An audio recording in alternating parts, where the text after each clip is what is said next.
안녕하세요. 저는 40대 평범한 남성입니다. 요즘 이 채널에서 전해주는 많은 분들의 이야기를 듣는 것이 밤낮 없이 나의 출퇴근길에 있는 유일한 즐거움이 됐습니다. 사람이 사는 것은 다 똑같다라는 말처럼 많은 분들의 기쁨, 슬픔, 억울함을 듣고 웃거나 울며 공감하면서 많은 시간을 보내고 있습니다. 이를 통해 많은 위로를 받을 수 있었습니다. 그래서 오늘은 용기 내어 제 사연도 한번 보내보기로 했습니다. 유튜브 채널에 제 이야기가 나온다는 것은 한편으로는 쑥스럽기도 하지만 여러분의 이야기 못지않게 재산이 되었거든요. 다 들어주신 많은 분들의 위로와 공감 댓글을 살짝 기대해봐도 될지 모르겠네요. 제 아내와 이혼한 지는 2년 정도 됐고 현재는 혼자 지내고 있습니다. 금속과 플라스틱을 다루는 곳에서 사출 작업을 하고 있는데요. 이 직업을 전문적으로 한 지 벌써 10여 년이 되어가네요. 아무래도 현장 소음도 많고 작업 발주가 많이 들어오는 시기에는 제작물의 기한을 맞춰야 하느라 밤낮 없이 일하는 날이 많습니다. 교대 근무를 밥 먹듯이 해야만 공장이 돌아가기 때문이죠. 어릴 적부터 사랑하는 사람을 만나 작지만 소중한 가정을 꾸리는 게 제 인생의 가장 큰 목표였습니다. 어릴 적 중학교에 입학하기 위한 도전에 어머니가 돌아가셨고 돌아가시기 전에 어머니는 제가 나중에 꼭 행복한 가정을 이루길 바란다는 말을 자주 하셨거든요. 그래서 그런지 커가면서 주변에 화목한 가정을 꾸리는 것이 저의 목표로 남아 있었습니다. 가족들의 모습을 보면 참 부러웠어요. 그래서 사회생활을 시작한 지 2년 정도 되었을 때 빨리 결혼을 하고 싶다는 생각이 들었고 주변에 소개팅을 시켜달라고 부탁하기 시작했습니다. 급기야 거래처가 있어도 적극적으로 제 소개팅을 주선해 주기까지 업그레이드했죠. 자네, 진짜 괜찮은 사람을 소개해주겠다. 만나볼 생각 없어? 라며 말했습니다. 결혼할 인연이 되기 위해서는 먼저 만나봐야 알 거잖아요.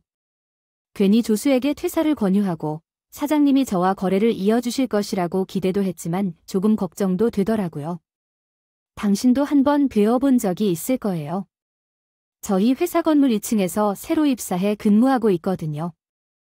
이렇게 번역하겠습니다. 연결시켜주려는 거지 나도 생각이 있는 사람이라고 말했어요. 거래처에 오고 갈 때마다 밝게 인사해주시고 시덥잖은 농담에도 활짝 웃어주던 그녀는 입사한 지 얼마 되지 않았지만 주변에서도 좋고 사람 대하면서도 성격이 싹싹해서 회사 분위기를 메이커 역할을 하는 것 같았어요. 워낙 여기는 거친 남자들이 주로 있는 곳인데도 작지만 최고의 말 같은 미소를 짓는 그녀가 자리에 얽매이지 않고 존재하는 모습에 나도 진심으로 호감을 느끼게 되었죠. 그녀와의 정식 데이트가 이어지면서 그날은 지금도 생생하게 기억됩니다. 매번 만날 때마다 이렇게 뵙다니 더 아름다워집니다. 제겐 허무한 게 아닙니다. 매우 가치 있는 일이랍니다. 오감이 만족스러운 느낌을 매번 제게 줬죠. 반갑고 좋았어요. 오늘 이 자리에서 자신을 소개받으니 또 새롭네요. 사실 빨리 결혼하고 싶은 마음이 있어요. 어머니의 소원도 있고 제 인생에서도 가족이라는 가치가 가장 소중하고 중요합니다. 당연히 든든한 가정을 이루고 싶고 그런 마음이 있습니다. 저희 둘 다 가치관이 비슷하거든요. 저희 부부가 서로 잘 맞는다고 생각해요. 처음 만난 그때부터 대화가 되게 잘 됐거든요. 참 잘 통한 이야기였어요. 그런 이야기가 있잖아요. 진짜로 결혼할 상대를 만났을 때 느낌이 딱 온다는 이야기를 아내가 했습니다. 나도 20대 때 연애를 안 해본 것이 아니었기에 분명 아내는 첫 느낌부터 달랐던 것으로 기억해요. 이 사람과 결혼하고 싶다는 생각이 들었거든요. 말투, 성격, 가치관, 따뜻함, 미숙함, 어른들에게 인정받는 모습까지 어느 것 하나 빠지는 게 없다고 느꼈습니다. 그로부터 우리는 정식 연애를 시작했고 거래처 사장님은 제가 방문할 때마다 예비신랑 왔다며 아내에게 놀려주셨어요. 그 시절 참 행복했어요. 이 사람과 결혼하면 어떤 생활이 펼쳐질지 설레기도 하고 기대도 되고 혼자 김치찌개 좀 많이 마셨죠. 1년 여의 연애 끝에 결혼을 위한 청혼을 했어요. 제가 열심히 일하며 모은 돈으로 집을 장만했거든요. 제 삶에 여유로움이 쌓여가는 때에 이제 남은 빈자리는 평생 함께할 반려자뿐이라는 것을 깨달았거든요. 맞지만 연애 중에는 저와 결혼하고 싶다는 얘기를 꾸준히 했었어요. 오히려 제가 프로포즈를 너무 늦게 하는 게 아닌가 싶을 정도였기 때문이에요. 그런데 정식 청혼에도 불구하고 우리의 결혼은 쉬운 일이 아니었습니다. 문제는 바로 안에 있었어요. 프로포즈를 받았을 때 너무 감동적이었어요. 하지만 사실은 나도 망하면 자기랑 당장 결혼하고 싶긴 한데 경제적으로 아직 조금 덜 준비되었어요. 그동안 말을 못해왔고 크게 고민했어요. 문전에 시달리는 붓은 왜 언제나 얘기를 안 했는지요. 이제 결혼하면 옆에 있는 거예요. 도울 수 있으면 얼마든지 더 올 거예요. 걱정 마시고 말해보세요. 사실 아내는 결혼 전에 2천만 원 가량의 카드 빚이 있었어요. 그 많은 돈을 어떻게 빚을 징게 되었는지 당시에는 물어보지 않았습니다. 물론 지금도 여전히 몰라요. 그 사람은 사랑하는 사람이었고 결혼을 망설이는 걸림돌이 그거라면 다 해결하고 싶은 마음뿐이었어요. 처음에는 속 시원하게 얘기해주지 않았지만 아내도 이내 마음을 열었고 그 카드 빚을 전부 변제하기로 했어요. 저와 마찬가지로 집안이 풍족한 사람일 수도 있어요. 아니었습니다. 우리 가정 경제가 넉넉하지 못했어요. 오히려 그런 상황조차 좋았습니다. 서로 공감도 있었고 다행히도 가진 집이 있어서 이제부터 하나씩 키우고 개선하며 이 사람과 미래를 그리는 재미가 쏟아진다고 생각했거든요. 시집 오면서 남들처럼 혼수도 챙겨야 하는데 그러지 못해 미안해. 부스럼 소리 하기 전에 남편이 오기 있는데 내가 부를 때 열심히 할 거야. 우리 행복하게 잘 살 일만 남았어. 걱정 마, 나한테 잘 할게. 진짜로 행복한 여자일 텐데 어디서 이런 남자를 만나게 됐는지 너무 행복해. 그럼 이제 어부는 일 그만두고 집에서 가능하지? 살림만 하는 것이 힘들어서 이제 내가 보는 것만으로도 충분하다고 생각해. 우리 아이도 빨리 가졌으면 좋겠어. 저희 부부는 처음부터 아이를 빨리 가지고 싶었어요. 사실 이런 결정은 아내와 상의해야만 하는 거겠죠. 다행히 아내와 마음이 서로 일치했습니다. 당시에는 하던 일이 힘들어서 자주 그랬고 아내는 집에서 살림을 하며 내가 좋아하는 것이 꿈이라고 자주 말했습니다. 그렇게 아내가 일을 그만두고 몇 달이 지나가니 우리 부부의 결혼 생활은 빠르게 어긋나기 시작했습니다. 일단 제가 다니던 사출 공장의 4호 생산 라인으로 저의 이야기를 이어가겠습니다. 부도가 나서 급하게 직장을 옮겨야 했고 이전의 수준에서 많이 삭감된 조건으로만 일할 수밖에 없는 상황이었습니다. 혼자 생계를 유지하느라 일을 쉴 여유도 없었고 쉬어서 이직을 준비한다고 해도 바로 다른 일을 할 수 있는 상황도 아니었습니다. 처음에는 받아들였지만 결혼 생활에 대한 불만이 점점 생겨났습니다. 경제적 여유가 부족해지는 상황에 더 예민해져 안에 보이던 모습이 드러났습니다. 결국 조언하는 이도 있었는데 단순히 생각만 하지 말고 사업을 시도해보라는 충고도 했습니다. 당신은 오랫동안 이런 상황을 겪어왔지만 아직도 남의 부하 아래에서 일하고 싶어하는 모습을 보이는 다른 사람들. 보니까 그날 되면 자기를 보고 싶어한다고 하던데 당신은 그런 꿈이 전혀 없는 것 같아요. 꾸미는 거 없냐는 것이 무슨 말인가요? 그렇게 말하는 것이 힘들어 난 밑에서 이런 식으로 하는 게 아니잖아요. 그건 누구나 마찬가지 아닌가나요? 내가 그래도 가장이기도 하고 당신도 책임져야 하고 그리고 사업 같은 것을 함부로 하는 것은 아니었어야 했고 좀 더 경력을 쌓고서 생각해 봐야 할 문제인 것 같아요. 내 연봉이 좀 줄긴 했지만 당신이 이렇게 예민하게 굴 정도로 우리가 힘든 건 아니잖아요. 예민해하고 있지 않나요? 그래 결혼할 때 집에서 살만한 생각을 했던 당시와는 달리 이제는 집에서 생활비나 충전다고 눈치를 보는 건 맞죠? 그게 무슨 말인가요? 나를 이렇게 눈치 주게 둬둬서 뭐라고요? 이런 식으로 아내가 자극적으로 말을 하는 것 같아요. 쏘아붙이는 일들이 늘어갑니다. 제가 느끼기에는 우리 부부의 상황이 많이 달라지지 않았는데도 아내가 현재의 환경이나 제 무언가가 마음에 들지 않고 불만이 점점 쌓여가는 느낌이 들었어요. 어느 날 아내가 침대 옆에 서서 한숨을 깊이 쉬고 있었죠. 아내는 SNS나 아이들을 좋아하는 편이거든요. 언제나처럼 스마트폰 속 친구들의 SNS를 보며 한숨을 쉬고 있었던 거예요. 나를 보면서 한숨을 쉬는데 어떤 얘기를 보고 그렇게 한숨을 쉬는 거야? 친구들이 일수하게 지내고 있는데 그냥 한숨이 나 참 목이 메이네. 왜 한숨이 나는지 모르겠어? 그래, 나도 다시 일자리 구해서 돈을 벌고 싶어. 돈이 갑자기 나오면 다시 음성을 보아야 하고 할 게 많을 거야. 당신이 내 생각이 부족할까 봐 돈을 관리해 줄까 봐 굳이 끼어들지 않아도 괜찮아. 아직도 당신에게 내가 많이 부족하다는 걸 알아? 그것도 몰라서 물어봐도 돼. 친구들은 주말이면 백화점 쇼핑을 하는 게 핫한 곳을 돌아다니며 사진을 찍고 결혼 소식이 있으면 자랑하는 걸로 알고 있어.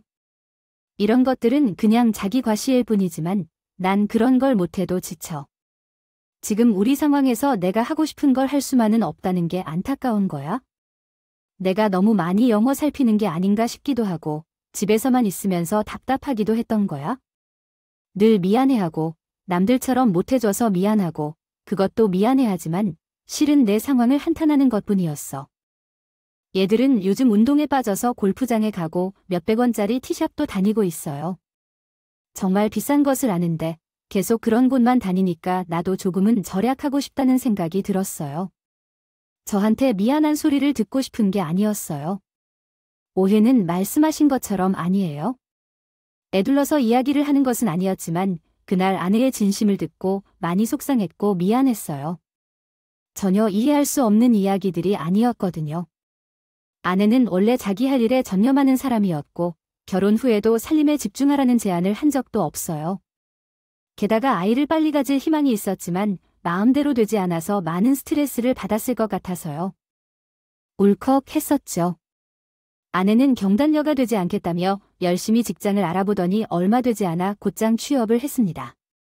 화장품을 판매하는 칸은 영업직이었는데 그때에 다시 일하게 된 모습을 매우 기뻐하는 아내 모습을 보니 저도 마음이 녹아들더군요. 아내는 새로운 직장에서 정말 열심히 일하는 것 같았습니다. 퇴근하고 집에 돌아오면 그래도 집에 아내가 있었던 날이 많았는데 어느새 어느 순간부터 아내 퇴근이 더 늦어지기 시작했거든요. 영업직 특성상 회식도 많고 야근이 길어질 때는 사무실에서 밤을 새워야 하는 날도 많았습니다. 사실 저는 그 회사가 어떤 일을 하는 곳인지 아직까지 잘 모르겠어요. 아내 성격상 그런 것에 대해 꼬치꼬치 묻는 것을 좋아하지 않아요. 굉장히 피곤한 하루였거든요.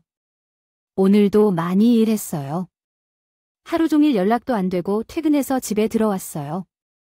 너무 피곤해서 물도 못 마시겠어요. 미안해요. 오늘 끝나고 중요한 회식이 있어서 술자리가 길었는데 외박도 하려고 해요. 아무리 이해해도 그렇지만 회식 자리에 가정이 있는 유부녀를 그렇게 늦게까지 잡아두는 것은 좀 과도한 요구일 것 같아요. 내가 입사한 지 얼마 안 돼서 그래요. 게다가 우리가 뭘 약속한 것도 아닌데 양해해 주세요. 나중에 연락할게요. 애가 있는 것도 아니고 유부녀라고 사회생활 하는데 시간을 제한하는 것은 조금 부담스러운 요구인 것 같아요. 하지만 그 날만큼은 이해해 주세요. 섭섭한 마음으로 들려오던 통화를 한 뒤 그날 밤 아내는 통화가 끊어진 채로 보냈다. 그리고 통화가 점점 줄어드는 날이 늘면서 서운함을 느꼈다.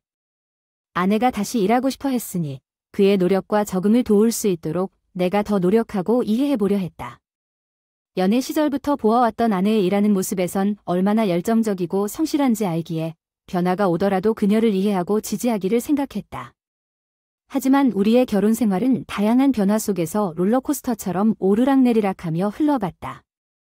그 문제는 내려가는 마음이나 절망 같은 감정은 나 혼자에게만 찾아왔다는 것이었다. 아이를 가지겠다고 노력했지만 너무 바쁘다는 핑계로 쉽게 방관하고 있던 이유였다. 아내는 관계를 거부하는 날이 많고 저희는 부부라기보다 동거인에 가까운 가정생활을 하고 있었습니다. 그래도 이 모든 갈등과 곤란한 절정에서도 제가 어떻게 해야 할지에 따라 상황이 달라질 것이라는 믿음도 있었어요. 제가 결혼하자고 했을 때 아내에게 했던 결심을 상기시키며 이 사람이 행복해야 나도 행복한 것이라는 마음으로 최선을 다했습니다. 어느 날 아내가 불만 가득한 표정을 보이더니 최근 이뤄낼 일을 얘기했어요. 먼저 퇴근한 저는 케이크와 와인을 준비해놓고 아내를 기다리던 날이었습니다. 그날이 우리 5주년 결혼 기념일이란 것을 잊고 있었다면 무언가 잘못된 것이라는 아내의 표정을 보며 결혼 기념일을 축하하는 대신 무슨 일이 있는지 들었습니다. 당신 무슨 일이야? 왜 이렇게 부담스러운 표정이야? 우리 오늘은 5주년 결혼 기념일인데 5년 동안 함께 해줘서 정말 고마워. 내가 얼마나 당신을 사랑하는지 아니? 나도 사랑해. 오늘이 끝이 아니야. 유리 좀 꺼내줘. 결혼기념일 선물이야? 내가 고르는 것에는 재주 센스가 없어서 백화점 상품권을 사준 것 다시 새로 사고 싶은 걸로 고를 수 있어. 화려한 옷과 화장을 좋아하는 성격이라서 종종 이렇게 선물을 해왔어. 신혼 초에는 아내가 이 방법을 매우 좋아해준 기억이 있어서 계속해서 이 방법을 사용해왔어. 택했던 곳이 있었어요. 딸이를 좋아했던 모습이 아직도 잊혀지지 않아요. 그러나 그날따라 받은 상품권으로도 기분이 안 좋아 보였어요. 50만 원은 400만 원으로 요즘 백화점에서 얼마나 우스운지 모르겠어요. 이걸 요즘 사려고 했던 것에도 기분이 안 좋아서 구매하지 못했어요. 결혼기념일에 왜 쓸데없이 우리 엄마 아빠에게 보냈는지 몰라요. 5주년 결혼기념일에 요즘 저는 축 처져 있는 아내의 기분을 풀어주고 싶어서 장모님과 장인어른께 따로 용돈을 보내드렸어요. 물론 이분이 식사라도 하셨으면 50만 원 밖에 보내드릴 수 없었지만 아내가 좋아할 줄 알았어요. 하지만 아내는 그것에도 화를 냈어요. 제가 드렸습니다. 50만 원 보내주고 내일 것이면 보내지도 마. 누구인지 우리 엄마 아빠가 용돈을 챙기는데 달렸어. 철이나 놔주지. 당신은 항상 그게 문제야? 남자가 되는데 더 시원하게 기분 내고 싶은데 질릴 줄을 모르더라. 정문이 만주어 주셨는데 정적인 당신이 그렇게 얘기하니까 힘이 좀 빠지네. 앞으로는 내가 다시 부족함 없이 준비할게. 오늘은 좋은 날이니까 좀 풀어. 그렇게 미안하다고 함께 벌써 2년째야? 난 슬슬 지겹다. 나도 남들처럼 여유롭게 즐기며 살고 싶은데 현실은 그렇지도 못하고 있어요. 친구들은 여름이면 항상 남편이 하와이 여행을 선물해준다. 나만 같이 못 가본 것이 아쉽다. 내가 친구들과의 교류가 멀어진 것은 일부분은 당신과의 결혼 때문이란 생각도 들어. 당신이 나를 은근히 주시한다는 걸 알아? 그런 건 나한테 상처야. 제대로 해주지 않기 때문에 그런 거잖아. 게다가 요즘 당신은 나를 보면 밥 먹는 것처럼 예의가 없이 대하고 아이를 낳고 싶다는데 그저 2가지만 있다고 말하며 요즘은 모든 게 너무 짜증나고 재미없어. 사실 아이를 계획했지만 관계도 말썽을 부리며 뜻대로 되지 않았어. 하지만 이로 인해 스트레스 받거나 힘들어하는 적은 전혀 없었어. 오히려 당신이 열심히 하던 일을 제대로 인정해주지 않았던 마음이 더욱 이었기에. 저는 먼저 자녀를 잃기로 결심하였었기 때문에 남들과 비교하며 자존심을 상실하는 일로 견디기가 어려웠습니다. 결혼했을 때와 비교하면 전혀 다른 사람으로 변화한 것 같았어요. 아내와의 갈등이 심해질수록 제가 하는 일에 손을 놓는 날도 많아졌고 흔들리는 부부관계를 다시 바로 잡아야겠다는 생각이 들었습니다. 그 원인은 분명히 의사소통 부족도 있었을 것이라고 생각하며 노력을 더해야겠다고 다짐하였습니다. 그러나 이 다짐은 5주년 결혼기념일을 맞이한 그해 겨울 아내의 충격적인 통보와 함께 산산조각이 났습니다. 결국 그 다짐도 소용없이 산산조각이 났고 이제는 무엇을 할지 모르겠고 진정성 있는 대화가 필요함을 깨닫게 되었습니다. 아버지가 되는 거야 이 꿈이야 생일이야 아니 언제 왔어? 오늘 아침에는 아무 말이 없었잖아. 병원에 다녀온 후에 어떤 거야? 내 말을 끝까지 들어봐. 임신한 건 맞지만 그래서 나랑 이혼해줘. 특별히 결혼 생활 중 달라고 해? 임신을 통해 달라고? 나 당신 아이하고 임신한 거야? 다른 남자아이야. 시뮬레이션을 여러 번 돌려본 듯 차분하고 냉정한 표정으로 그 말을 내뱉던 아내는 아직도 잊을 수가 없다. 임신했다는 말만 듣고 펄쩍 뛰며 아이처럼 좋아했던 나는 순간 몸이 굳어지며 아무 말도 할 수 없었다. 진짜 아들이 아니라 꼼수였으니까요. 다른 남자아이라는 그것이 무엇을 의미하는지 말해줄 수 있어? 내가 더 말할 게 있을까? 말 그대로야. 다른 남자가 아니라 사실 1년 조금 넘었어요. 당신 모르게 다른 남자를 만난 게 1년이나 지났어서 당신을 속였고 다른 남자랑 관계를 맺어 결국은 임신까지 했다는 이야기야? 맞아. 그렇다. 날 욕해도 괜찮아. 아니면 뺨이라도 때려줘. 그럼 솔직하게 해주겠니? 거짓말하지 마. 아이의 아빠가 당신보다 더 능력이 충분하다고 생각해서요. 돈도 잘 벌어서 사업체도 여러 개를 확장해서 지금보다 더 잘 될 것이다. 일하면서 만났어. 처음부터 바람 피우는 목적은 아니었어. 그건 믿어줘. 그게 부서서 받아들여져서 지금. 그래서 나한테 바람 피우고 애까지 낳으니까 이제 이익을 내자는 거 아니냐?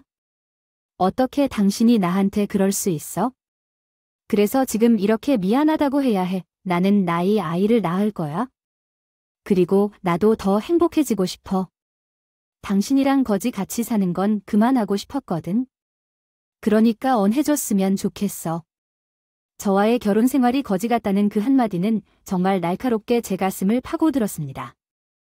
바람 부는 아내에 대한 분노가 아니라 내 막무가로 이혼 통보를 받은 근본적인 원인이 경제적인 어려움을 느끼게 해 내 자신에게 있는 것이 아닌지 고민했고 곧이어 내 두 다리에 힘이 솟았습니다. 이때쯤 아내는 전부 외박이 잦긴 했습니다. 회식 핑계뿐만 아니라 업무 수당 제도가 변경되어야겠다고 여기며 야근을 무조건 해야 한다고 느끼며 자처하고 나서는 일도 많았었죠. 늦은 야근은 사무실에서 자고 온다며 외곽으로 이어지는 일이 많았는데 참견받기 싫어하는 아내의 성격을 알아서 그것을 문제 삼질 수 없었습니다. 파고드는 순간 아내가 날카롭게 화를 내며 저를 쏘아대는 것이기에 덩달 문제부터 미물로 발언을 비운 교육을 받아야겠습니다. 1년이 조금 지났어요. 나도 처음에는 그냥 잠깐이라고 생각했는데 이렇게 되었어요. 지금은 그 사람을 더 사랑한다고 당신을 잔인하게 생각하네요. 상관없이 남미랑 바람 피웠다는 것도 모자라서 그 남자 아이를 가지고 돌아왔다가 이혼 통보를 했어요. 게다가 그 사람이 나보다도 더 사랑한다고 해서 법적으로 이혼 준비를 하자고 했어요. 위자료는 당연히 내가 당신한테 좋아할 거라 생각하겠지요. 그 사람도 많아 부족함 없이 대신 줄게요. 지금은 돈이 문제인 것 같아요. 난 돈이 문제였어요. 당신과 함께 살면서 많이 지칠 것 같았다고 느꼈어요. 근데 지금 이 남자를 만나면서 내 삶이 바뀐 것 같고 여유도 생기고 이 아이도 낳아서 잘 키우고 싶어요. 아참, 그동안 우리 엄마와 아빠에게 잘 해줬던 것들은 뭐 잊지 않을게요. 태연하게 준비한 듯한 말들을 내뱉던 그녀는 도중에 두둑히 위자료를 챙겨주겠다는 말만 하고 재간을 떠났습니다. 너무나 비극적인 상황이었고 화가 나기보다는 처절함이 사무치더군요. 법적으로 이혼 준비를 하자며 다시는 절 찾지도 않던 그녀의 행동에 상처받았습니다. 말했던 대로 그 상담을 통해 받은 위자료는 두둑히 챙겨줬죠. 그렇게 우리 부부는 최종 이혼을 합의했고 어느덧 1년이 흘렀습니다. 돌싱의 신분으로 다시 일상으로 돌아간 저는 그래도 둘 사이에 아이가 있어서 외롭지는 않았습니다. 어디서 없었는지 몰라 아내가 외도하는 걸 모르더라도 골치 아팠을 것이다 등의 주변 위로를 받으며 다시 힘을 내어 살아가던 중이었습니다. 그런데 어느 날 모르는 번호로 전화가 걸려왔습니다. 안녕하세요. 여기는 땡땡땡, 실명, 시 조 부인 남편입니다. 갑작스럽게 연락을 드려서 놀라셨겠죠. 여보세요. 무슨 일이세요? 처음 듣는 낯선 남자의 목소리였지만 그 상 강남이라는 걸 직감할 수 있었습니다. 점잖은 목소리로 나에게 함께 일을 하는 것에 대해 이야기하고 있었습니다. 사람이어서 그런지 말투도 제법 정중하더라고요. 하지만 그렇다고 저에게 전화까지 하며 급하게 연락할 이유가 무엇인지는 도통 감이 잡히지 않았습니다.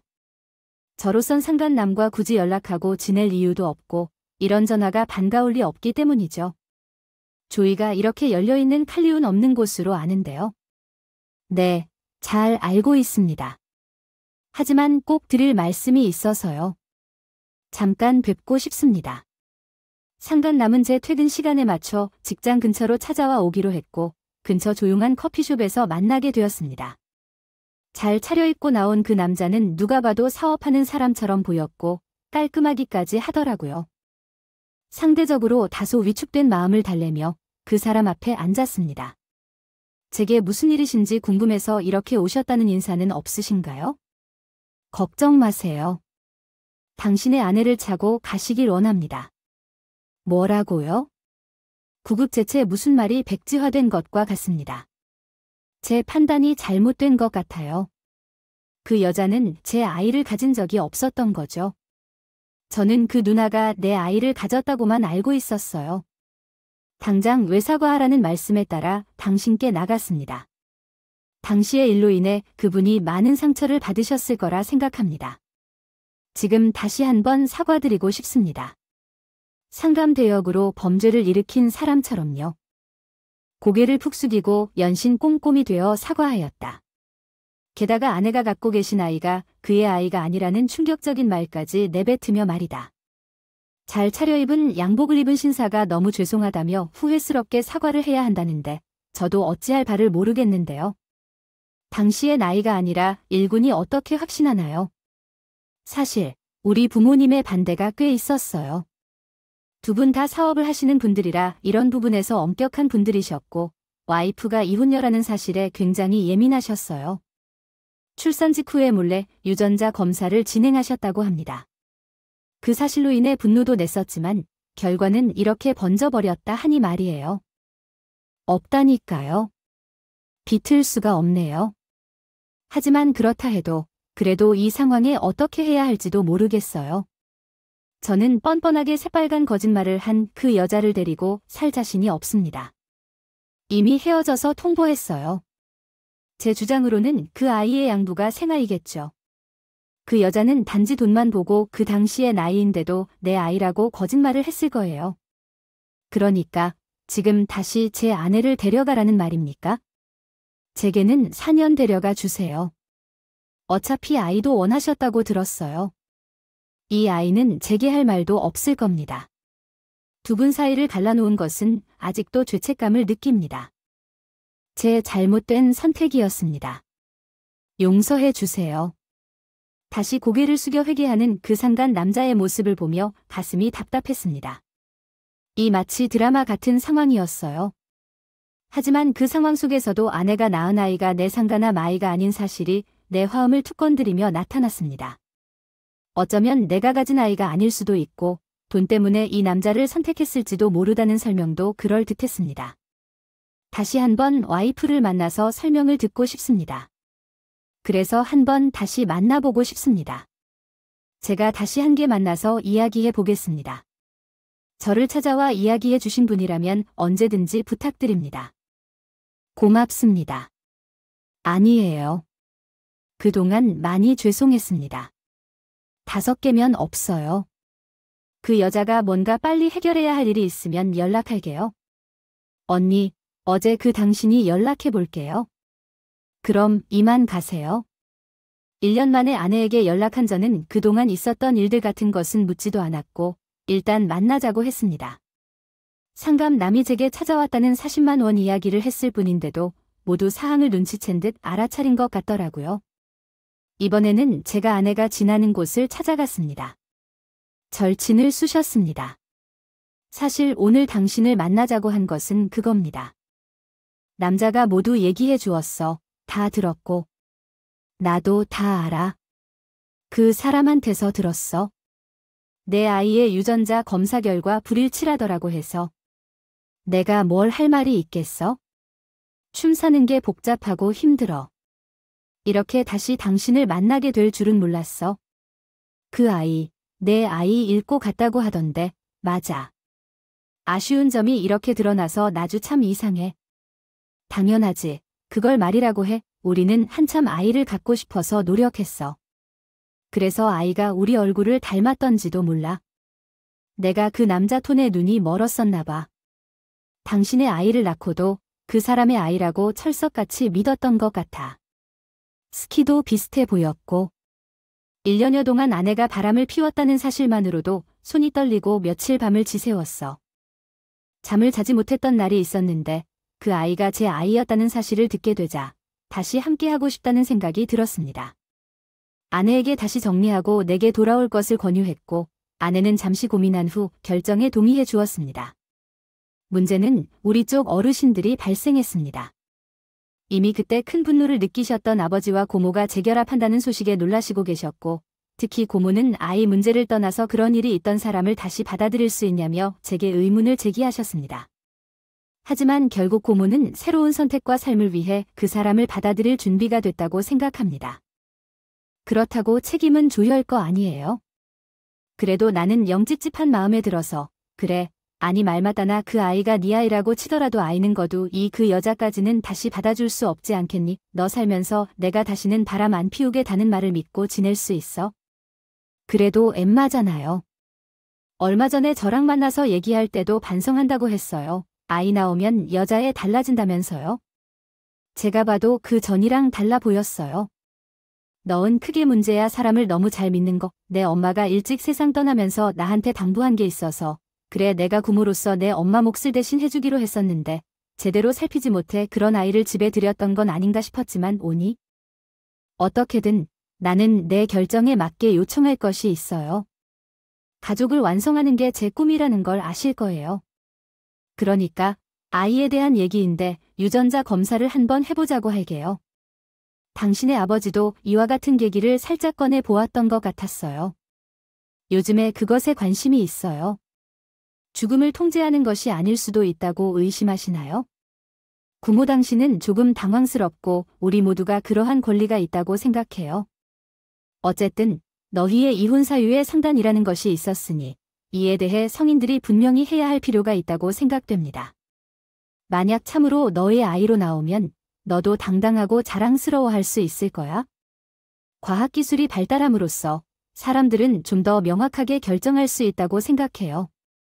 사이에서도 확인하고 짚고 넘어가야 할 것들이 이렇게 많아진 것이겠구나 하는 생각이 들며 제 머릿속도 복잡해졌습니다. 안 그래도 유전자 검사 결과로 또다시 버림받은 게 아닐 텐데 다시 한번 자칫 잘못 선뜻 나서지 않았죠. 물론 어느 것도 확실하지 않지만 저도 그 아이가 제 아이라는 확신이 있었기 때문입니다. 모든 상황과 아내의 말들을 듣고 보니 맞았다고 생각했거든요. 다행히 아내서는 또 한 번의 유전자 검사에 동의했고 이는 저희 고모와 아버지의 유한 유전자를 어쩔 수 없다는 설명도 덧붙였습니다. 이 검사로 한 번만 더 증명되면 우리는 누구보다 행복한 가정을 이룰 수 있을 것입니다. 살자는 다짐을 했어요. 저희나 아내나 마음을 다잡고 아이를 키우면서 책임 있는 부모가 될 수 있을 것 같았습니다. 너무 걱정하지 마세요. 이렇게 돌고 돌아 다시 만났고 우리를 다시 만나게 해준 건 이 아이 때문이에요. 아무리 힘들어도 잘 할 수 있을 거예요. 유전자 검사나 다른 일로 고민해서 미안해할 필요 없어요. 아무 일 없는데 뭐 할 말이 있나요? 어르신들이 말씀하신 걸 모두 이해했어요. 검사 결과가 나오면 말이겠지만 아이들이랑 챙기고 뜰도 많아서 나도 준비하고 있을 거예요. 들어가는 날짜는 다시 얘기하고 몸조리도 잘 해야겠어요. 계속 찾아갈게요. 우리가 살던 신혼집은 여전히 안에 사용감이 남아있었고 다시 아래로 내려가네요. 일에 있어서 더 리정한 준비를 할 일은 없었습니다. 다만 아내가 아이를 낳고 짐이 약간 늘었다는 정도였죠. 다시 재건하기 위한 서류를 검토하고 슬슬 주변 사람들이나 직장에도 재채용 소식을 알려야겠다는 생각이 들었습니다. 엄밀하게 말해서는 재혼보다는 재결합이었죠. 그러던 어느 날 고모에게 연락이 왔습니다. 직감이라는 게 무섭지 않아요. 뭔가 느낌이 씁쓸했어요. 어찌할 바를 모르겠다 아닌가요? 아이쿠, 정말 세상에 어떻게 그럴 수 있나요? 네, 고모 오준일이에요. 무슨 일이세요? 유전자 검사 결과, 맞아요. 불일치가 나왔어. 아니, 세상의 망신, 그렇게 망신이 되겠어. 너희 아버지 목을 뒤집어졌어. 난 지켜냈다. 그러니까 그건 없어. 확실해요. 분명히 내 아이라고 했던 말이에요. 넌 그 아이 말을 너무나도 믿고 있었던 거야? 내가 사진 찍어 방금 전 보냈어. 뻔해. 아이가 없다고 말했더라. 대체 뭔 증거로 그렇게 확신했던 거야? 조상이 도왔었어. 바뀐 게 없으면 어쩔 뻔했니? 또 한 번 가슴이 무너져 내리고 있어. 아내가 아이가 재반될 거라고 말한 그 대담을 싹싹 빌며 했었어. 만났더니 사실 제 아이를 낳은 거 맞다며 용서를 구하던 아내 얼굴 그 모든 것들이 머릿속을 스치며 이건 뭔가 잘못돼도 한참 잘못되었다는 걸 알 수 있었어요. 어찌 보면 그냥 제 마음 한켠에 이 사람이 낳은 아이가 내 아이였으면 좋겠다는 생각이 머릿속을 지배하고 있었겠지요. 다시 아내를 만나서 이 상황을 꺼내 얘기해 볼 자신도 사라지더군요. 또 그녀가 어떤 표정으로 뭐라고 나에게 설명할까 생각만 해도 두려웠습니다. 고모한테 연락받았지. 이게 어떻게 된 일이야? 난 사실 직원조차 믿을 수가 없어. 아이가 내 아이가 아니라니 분명 당신이 맞다고 했었잖아. 아니, 우리 아이가 맞잖아, 안 그래? 그게 사실, 난 진짜 구자부리가 미안을 당신에게 정확하게 있는 그대로 얘기해 줄 수 있어. 나는 지금 너무 괴로워서 그래. 당신이 낳은 아이, 자나 아이를 생각해서라도 이 상황을 바로잡고 나에게 충분히 설명해줘. 다른 사람 아이 같아. 더 솔직히 말하자면 사실 나도 아이 아빠가 누군지 이제는 정말 나도 모르게 돼. 아이의 아빠가 누군지 모르겠다는 게 무슨 소리야? 대체 당신은 어디까지 날 속인 거야? 이렇게 되어서 나도 더 이상 구구절절해봐야겠어. 얘기하고 싶지 않아. 아이는 내가 책임질 거고 어쩌면 당신 아이도 아닌 게 확인됐으니 우리 더 이상 할 얘기는 없겠네. 다시 나일 거라고 생각했던 건 진심이었어. 진정으로 한별 안다고 생각한 당신이란 여자, 너 그렇게 살면 안 되는데. 지금 이렇게 된 상황은 나를 2번 일으켜서 상처를 준 거야. 그것도 아주 치명적인 259. 내가 평생 안고 살아야 할 상처를 준 거라고. 그래서 어떻게 해야 하는 거야? 내가 물어도 돼? 꿇고 빌어도 괜찮은 건가? 그 남자 아이도 아니고 당신 아이도 아니라고 선을 그었어. 유전자 검사도 2번씩 해가며 증명했잖아. 내가 더 이상 뭘 증명해야 돼? 그럼 대체 누구? 1년 말야 나 먼저 날 때 그 남자 말고 또 다른 남자 있었던 거야? 그걸 나도 모르는 거야? 그래서 지금 내 머릿속은 터질 지경이에요. 그래도 날 쓰레기라고 해도 괜찮아요. 아이는 걱정하지 마세요. 내가 알아서 잘 키울 거니까.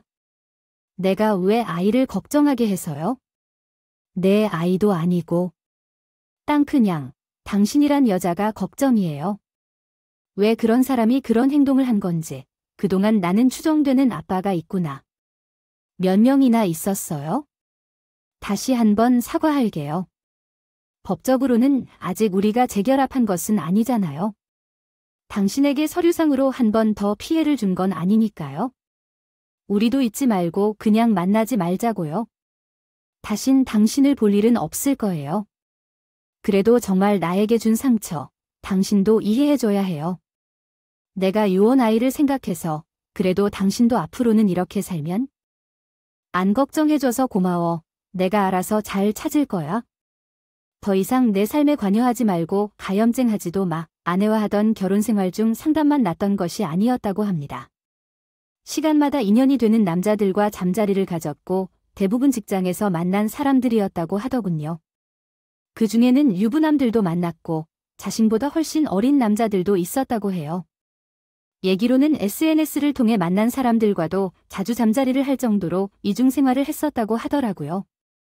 세상이 요지경이라지만 그쯤 되니 제가 아내에게 정말 부족한 남자였나, 내가 문제였던 건 아닐까 싶은 생각까지 들어서 복잡한 심경이 들더군요. 이런 상황에 이르게 된 모든 것들을 아내 탓만 할 수 있겠냐 싶은 생각들이 여기 있습니다. 뻔뻔하게 아니라 쉽게 저에게 마지막 이별을 고한 그녀는 그 뒤로 연락이 오지 않았습니다. 자신이 한 거짓말이 들키면 사과를 하며 위기를 모면하려고 급하게 했던 모습. 문제는 그 거짓말이 부부 사이에서 일어난 문제이며 아이에 대한 문제였기 때문에 제 상처가 더 커진 것 같아요. 저는 지금도 재혼하지 않고 혼자 지내고 있습니다. 제법 이러한 생활도 익숙해져서 부족함 없이 잘 지내고 있어요. 가끔 친구들이 자식을 키우는 것을 보면 부럽기도 하고 지나가는 아이들을 보면 한없이 귀여워서 외로움을 느끼기도 하지만 뻔뻔하게 거짓말만 하던 아내와의 결혼 생활보다야 나은 것 같습니다. 헛헛한 날에는 자신을 위로하며 소주 한 잔을 기울이며 속내를 털어내고 있습니다. 아버지나 고모께서도 재정적 지원을 재촉해주지는 않으셨어요. 그 일 이후에 트라우마가 생긴 걱정하시는 마음에 단순히 행복하게 살아야겠다고 느낍니다. 사람의 삶은 어디서나 그런 대로인 것 같아요. 이 채널에서도 많은 분들의 이야기를 듣고 저도 위로를 받았던 것처럼 오늘은 가슴 아팠던 제 사적인 이야기를 함께 나눠보면서 누군가에게 용기와 힘이 되고자 합니다. 오랜 시간 동안 이야기를 들어주셔서 감사합니다.